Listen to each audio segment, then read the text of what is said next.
যে রিজিক আমি আমার মায়ের পেটে থাকতেই আল্লাহ তাআলা লিখে দিয়েছেন, সেই রিজিক ভোগ না করে আমি কোনোদিন মরবো না। বিষ্ণু সাল্লাল্লাহু আলাইহি ওয়াসাল্লাম আমাদেরকে জানিয়েছেন, তোমার জন্য যে রিজিকের বন্দোবস্ত, যেই অ্যালটমেন্ট আছে, সেটা ভোগ না করে, উপভোগ না করে তুমি মরবে না, এবং সেটা আপনি উপভোগ করবেন, আপনার কাছেই আসবে।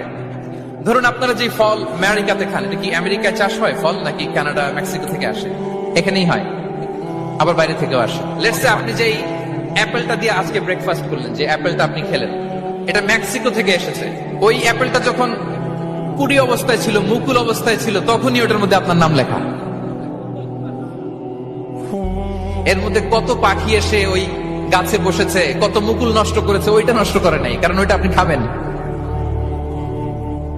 ওইটা পুষ্ট হয়ে সুন্দর একটা ফল হয়ে ইম্পোর্টেড হয়ে এটা আমেরিকাতে আসলো, আমেরিকার বাজারে।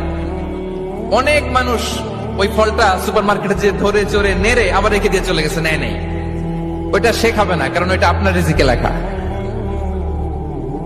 ওই ফল আপনি নিয়ে আসলেন, বাসায় অনেকে অ্যাপেল খাচ্ছে, কিন্তু ওই অ্যাপেলটা খাবে না, কারণ এটা কে খাবে?